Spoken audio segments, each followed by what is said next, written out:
Atlantic Records have done some deduction to my album. Y'all see that it's real hard for female rappers to do top 10 right now, right? The girl rapper wave is over. Everybody is talking about how hip-hop is dying, but can we talk about the death of the female rapper? Because at some point, it genuinely felt like the rap girls were on top. We had Cardi, Nicki, Megan, even Doja Cat. And for a hot minute, it looked like female rap was finally having its biggest era. Then Ice Spice entered the chat. People started turning on Megan, saying that all she raps about is her coochie. Yeah, pussy so good it'll have him doing ad-libs. He can't even speak. Have him doing ad-libs. Cause Cardi a freak. Pussy so good it's golden. Pussy so good it's frozen. Doja Cat alienated the fan base that built her. And then Cardi took 7 years to drop an album. And then Nicki is still very much Nicki. And suddenly the wave that felt unstoppable started to look a lot more fragile than we actually thought. Women aren't just experiencing the same hip-hop slowdown like everyone else. They're actually experiencing something very specific, something much more structural. If this is your kind of conversation, then please do hit that subscribe button. Before we can talk about what's happening to female rap, we need to understand the environment that these women are operating in right now. Two phrases have been all over social media lately: rap fatigue and Khia's asylum. Rap fatigue is exactly what it sounds like, right? Consumers are exhausted. By 2025, people were so tired of mainstream rap that the phrase started trending. Tired of hearing the same beat with different words, tired of songs about money, body parts, and flexing that are completely interchangeable. Tired of music that was clearly engineered to go viral within 15 seconds rather than to actually say something new. And Billboard actually confirmed this. For the first time in 35 years, no hip-hop song appeared in the Hot 100's top 40. Not one. Khia's Asylum is basically a derogatory internet meme originating on Stan Twitter to describe artists whose careers have stalled or fallen off after one or two hits, implying that they are trapped in this metaphorical institution for forgotten stars. And how we got to, I guess, where we are now, you have to understand what female rap was actually built on. Because the branding of female rap didn't happen by accident. It was shaped very deliberately over the decades. And I want to be very, very honest and real about it. Female rap has never had the same infrastructure or the same development budgets or the same patience as, I guess, male rappers. Queen Latifah was rapping the brand meant something: dignity, black womanhood, respect, craft, longevity, lyricism. Ladies First wasn't just a song title, it was a brand statement. It was saying, we are here, we have something to say, and you're going to listen. Female rap in that era was making a cultural argument. Then Lil Kim arrived and flipped the script. Sexuality as a power, which, mind you, is very much allowed, right? It should be a power, it should be something that you own.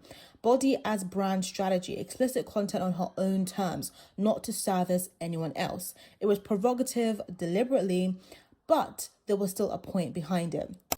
So Nicki Minaj took both of those things and combined them and turned them into a global brand. She kept female rap commercially viable almost single-handedly for close to a decade. She built the template that nearly every rapper since has been measured against, fairly or not. But what happens when your brand is built on youth, body, and shock value? All three of those things can depreciate. The market gets bored, the shock wears off, and nobody in the boardroom was thinking about what comes next. Fast forward to today, and somewhere between Queen Latifah saying ladies first and 2025, we found ourselves in a world where female rap is synonymous with rapping about the same body parts, the same tune in different words, and a song so repetitive that the consumer invented the phrase rap fatigue just to describe how they feel about it. But this was not an accident, right? It was a series of branding and label decisions, and the women are now living with the consequences by them. And it's not always their fault because, like I said, the infrastructure, the protection is not always there for female artists, particularly black artists. So Cardi is the brand that peaked before it knew it.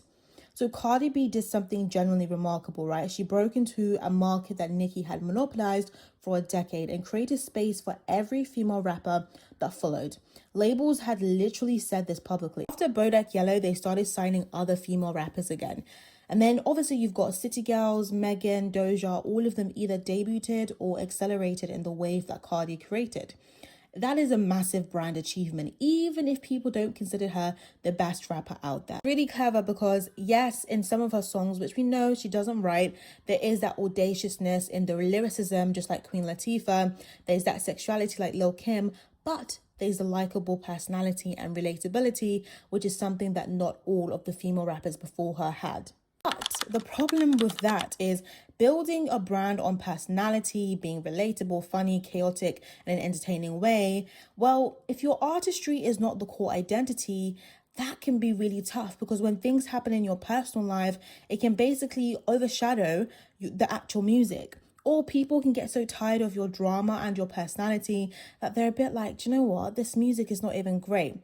She has said it herself openly that she doesn't care about being lyrical. She cares about making money and charting.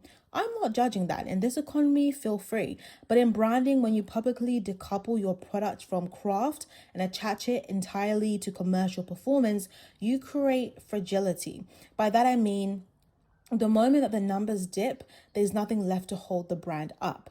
7 years between albums definitely did not help. By the time Amaya Drama dropped in 2025, right as Rap Fatigue was hitting a fever pitch, the album debuted at #1, had a top 10 hit, and by most measures, that's great. But it didn't feel like dominating an industry, especially an industry that was already kind of dying. The real story here is the label's investment or lack of. So Cardi was out here selling CDs herself. And yes, this was a marketing stunt, a very clever one that she executed perfectly. It makes you wonder how supportive her label actually is when it comes to the marketing, the rollout, especially with some of the things that we've heard. She has spoken about fighting the label over her single choice, about the gap between what she wanted and what they were willing to release. And yeah, from a branding perspective, it just seems like she's unsupported. Have Meg Thee Stallion, the double standard in real time. Megan's brand at its peak was genuinely powerful. Hot Girl Summer was a cultural moment. WAP, the Grammy win, Sports Illustrated. She had a clear identity, aspirational but really fun and confident. And then the narrative shifted. And what took hold was all she raps about is her coochie, which, and I want to sit with this for a second, was also what people were celebrating 2 years ago. The same audience that built the brand decided the brand was now a problem. And that shift is really fascinating to me from both a branding and psychological perspective, because I guess it wasn't just the music that changed, but the cultural mood had changed. When a period of what I would like to call aesthetic fatigue, right, around the hypersexual female rapper image. The market built it, consumed it, celebrated it, and now it's very, very tired of it. And the artist left holding that is Megan. The structural issue we can't ignore is male rappers have been rapping about the same topics, money, women, bodies, for 30 years. There is no equivalent cultural conversation about whether they should evolve or step aside. And yet, for female rappers, this is a big talking point. You know, it's become this full discourse about whether she deserves her career. A male rapper does something objectively worse and has a #1 album 2 weeks later. How does that make sense? Like, it just doesn't. And then there's Nicki. Nicki is the most commercially important rapper of the last 25 years. That is not a debatable position. Kept female rap alive during years when labels generally weren't interested. But here's what every long-running brand eventually has to reckon with. The positioning that built you can become the thing that limits you. The strategy that worked in 2010, total market dominance, no rivals, monopoly on the space, being this, I don't know, bad B or whatever, was effective then. But audiences also evolve. The people who were 18 when Nicki broke through are in their 30s now. They want to support other women. They want to be friendly. They want to be stans of multiple artists. They have different expectations. And you have to move with the times. Beyonce has rebranded or done this multiple times. Adele is basically a part-time musician. She picks and chooses when to get involved in things. And Madonna built a whole career on adapting and being adaptable. The most powerful thing Nicki could have done is basically adapt with the times. Go quiet. Come back with something that reframes the entire narrative. Use scarcity as a strategy. But instead, what she's done is essentially just gone absolutely left, looking for looking for a completely different audience and doubling down on values, morals that she didn't necessarily represent back then. So I want to make clear what exactly I want you to take from this video, because it's not about picking apart individual artists, right? That is not the point. The real story here is structural. Labels sign female rappers in waves, almost always triggered by one commercial breakthrough. Cardi breaks through and every label is scrambling for the next Cardi. The market floods over, saturation sets in, and then the wave recedes. Label interest moves on and the individual women are left holding the consequences of a strategy that was never really about them. This has actually happened before, multiple times. Each wave looks different on the surface, but the incentive structure underneath is always the same.